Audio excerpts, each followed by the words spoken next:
this is an answer I need. Like, can we survive with love and not enough money, or is money important and then we can also find love, like whenever we can, if we do? See, what you call as myself right now is a body, a certain amount of thought and ideas and whatever. We will stick to this dimension. If you go to another dimension, I'll lose you there. And there is a bunch of emotions. Okay. And there is life energy. Without that energy, all this wouldn't be functioning. Okay. So these are four dimensions. Okay. What you're referring to as love is a certain sweetness of emotion. The question is not about who triggered it for you. It is just that because of somebody or something, you started experiencing a certain sweetness of emotion, which became so valuable at that time, you promised a kidney.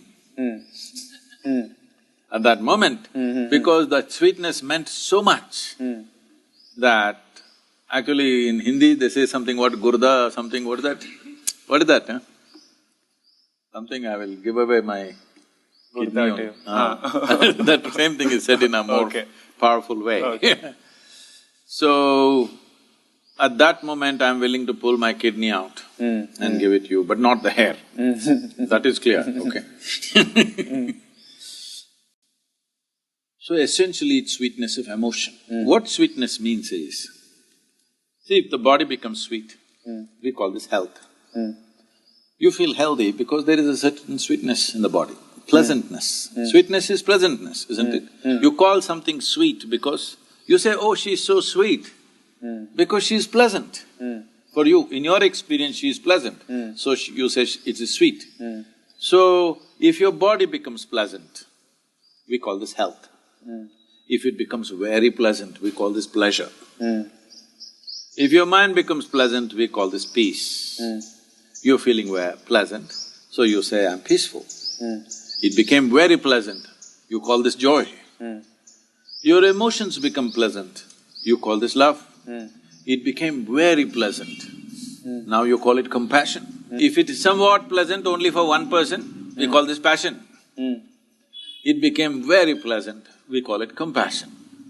Now, you feel like that absolute sweetness towards the tree and the air you breathe and the people, you don't even know who they are, it doesn't matter, you have pleasantness. So we say compassion. If your very life energies become pleasant, we call this bliss. If it becomes very pleasant, we call it ecstasy. If your surroundings become pleasant, we call this success.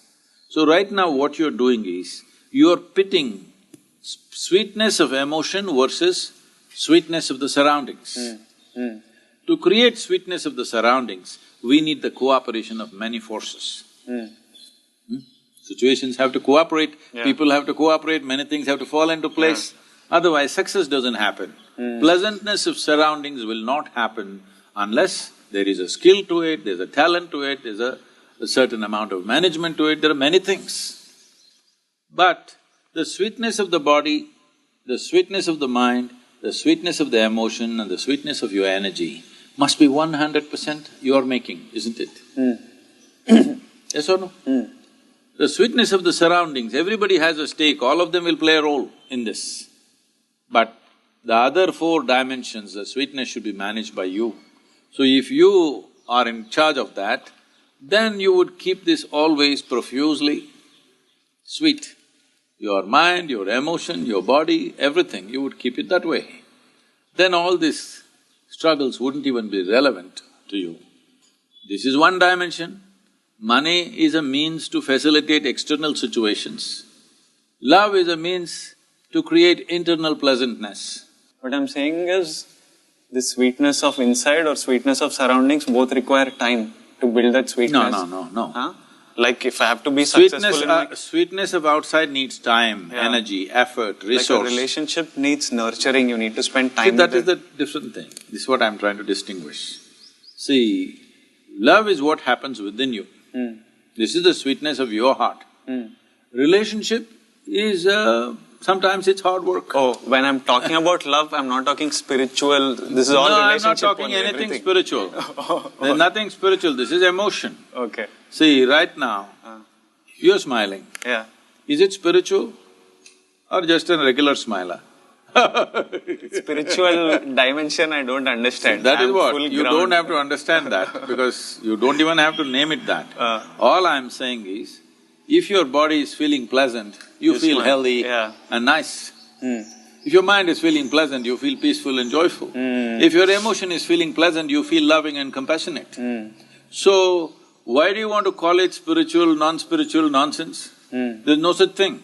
So right now you sit here, you have very sweet emotion, not towards anything or anybody, you're just sitting here, sweet emotions. Has it happened to you? Nobody need to be there, just like that.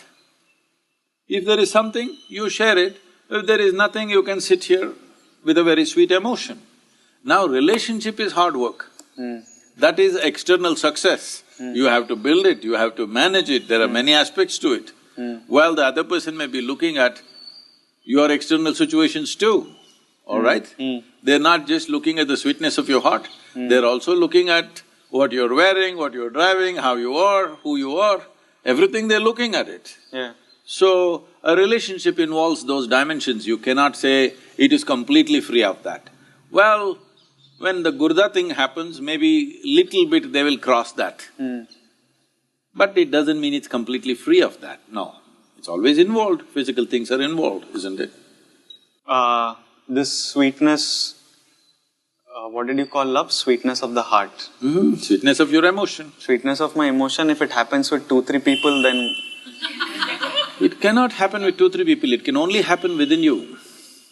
Okay. It only happens within you. If it is happening within me… No, 3 people are stimulating it.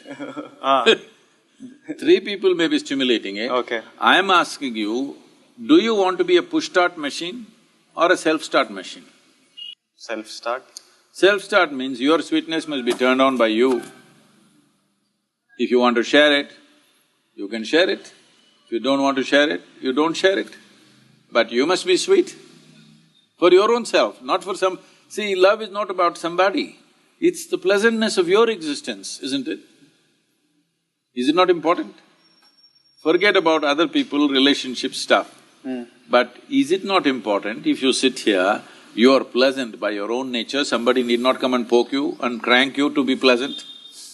Right now what you're talking about is, 3 people have to crank me to make me pleasant. Very poor machine. You remember the old ambassadors? Yeah. Always they parked down slope, because morning you have to push. Now all the cars are self-start. Improvement, technological improvement or no? I'm just asking you to upgrade your technology so that you self-start. If you wake up in the morning, you're full of joy and love. If somebody comes, we will share. If nobody comes, we're just fine.